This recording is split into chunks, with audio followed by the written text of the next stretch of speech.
Жұмысты бастау үшін ең алдымен облыстық білім басқармасымен келісілген арнайы корпоративтік логин мен құпия сөзді қолдану керек. Браузердің мекенжай жолына gmail.com деп теріңіз.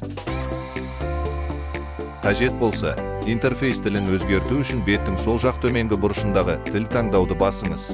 Логин енгізу жолына өз логиніңізді енгізіңіз. Құпия сөзіңізді енгізіңіз.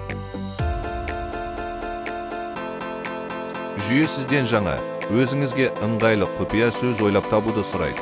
Жаңа құпия сөзіңізді растаңыз. Егер пайдаланушы келісімі ашылса, келісу және жалғастыру түймесін басыңыз.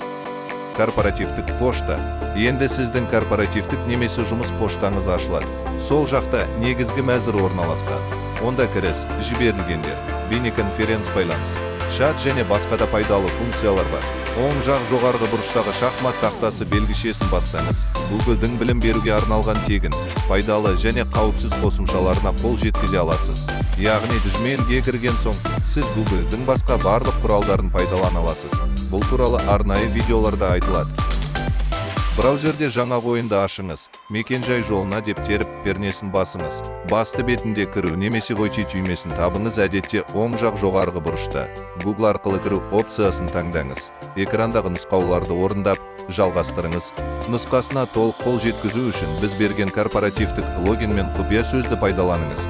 Жеке Google аккаунтыңызбен кірсеңіз, қол жетімділік берілмеуі мүмкін. Сондай-ақ, сіз өз білім беру ұйымыңызға дұрыс қосылған болуыңыз керек.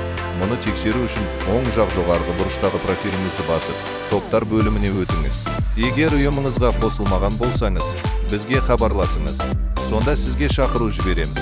Шақыру корпоративтік Gmail поштаңызға келеді. Шақыруды ашып, шақыруды қабылдау түймесін басыңыз. Осылайша, сіз өз білім беру ұйымыңызға қосыласыз және нұсқасына толық қол жеткізесіз. Және басқа қосымшалардың мүмкіндіктері туралы бөлек арнайы бейнелерде айтылады. Жаңа құралдарды игеруде сәттілік тілейміз.